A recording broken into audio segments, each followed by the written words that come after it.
Hey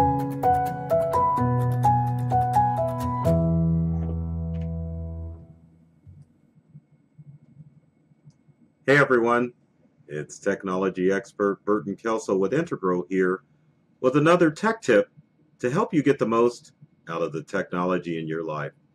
Today we're going to talk about apps that parents need to immediately remove from their children's phones and smart devices. Our friends at Teen Safe yearly compiles a list of apps that they deem and that are deemed dangerous for tweens and teens alike. This app Blacklist includes apps that are used for messaging, apps that are used for interacting on social media, but apps that are used for dating. But generally, these apps have no business being on your children's smart devices. We're going to switch screens here, like we always do, and take a look at Smart or Teen Safe's app Blacklist.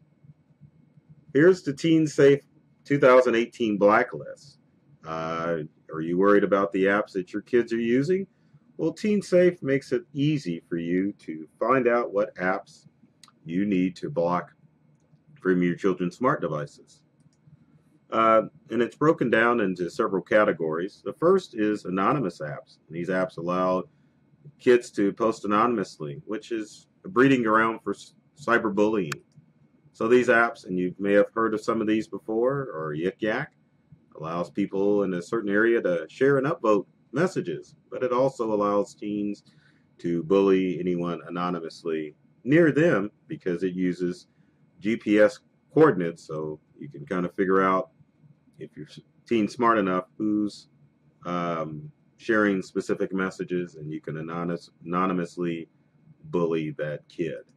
Next on our list is After School. It's similar to Whisper, which is an app that allows you to anonymously post comments on the internet,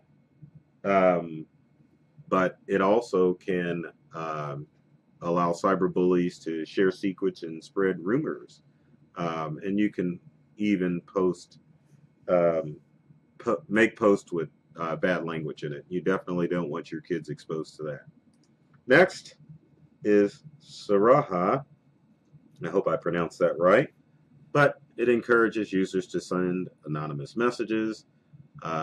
Also, bullies can post mean messages, and online predators can secretly monitor minors and contact them. And you definitely don't want your kids in contact with the online predator. Now, next are dating apps. And I would think that if you're a parent, you don't want your teenager using any type of dating app. The challenge with these apps is that many of them use GPS location services, and they're geared towards young adults and adults alike. But yeah, there's no reason why a dating app or a hookup app should be on your kid's smart device. First on our list is Tinder. Tinder's been around for a while, but it's an online dating app that also uses GPS coordinates and instant messaging. So you can get on Tinder, find someone in your area up to 500 feet, send them an instant message, and it can lead to sexting and risky sexual behavior. So if the GPS doesn't scare you, then I don't know what will. Tinder's pretty accurate as far as how close it can find someone else that's using that app. Next on our list is Down. Uses your Facebook friends, and you can find out if they're down for a hookup.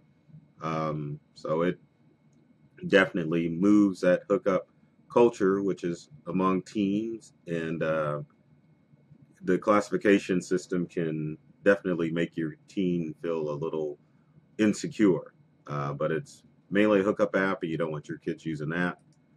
Next is Yellow, or now it's called Yubo, which is Tinder for teens. So it's another hookup app.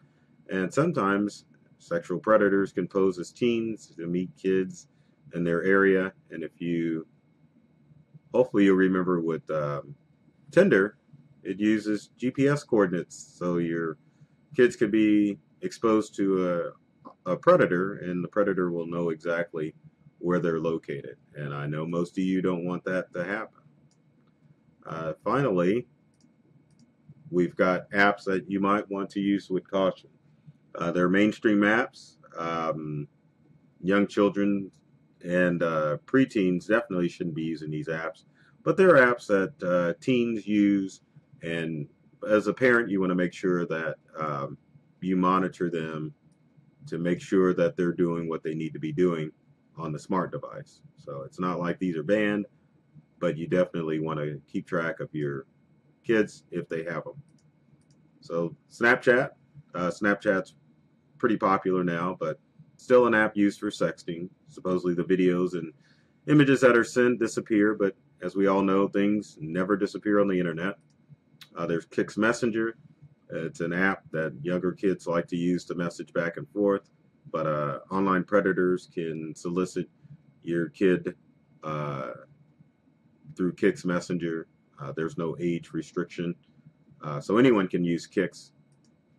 And then there's Wishbone, which is a social network which kids vote on things they like, but there's foul language on there, and there are no private accounts, and teens really can't control who follows them. So an online predator or a bully can follow them and see what they're doing on Wishbone. And then other at-risk apps, Tumblr, Facebook Messenger, WhatsApp, and Musical.ly. There's inappropriate content on all of these apps, so you want to make sure if you've got younger kids that they're not using it. If you've got older kids, be sure to monitor what they're doing on those apps. So apps are always challenging, so hopefully this list of apps gives you an idea of what apps you need to immediately remove from your kids' smart devices in order to protect you and to protect themselves from themselves when it comes to online behavior. So as always, if you've got comments or questions, leave them in the comment section below. Would love to hear from you to find out what type of tech tips you would like to see in future videos. And speaking of videos, be sure to subscribe to our YouTube channel. There are hundreds of videos there at either Integral or myself, Burton Kelso, that are designed to help you navigate this challenging technology world. And be sure to follow us on social media. There's tons of tips that I post on my page and that we post at Integral that are going to help you understand what's going on with all this technology. So folks, take care of yourself and do many things to make you smile. And thanks for watching.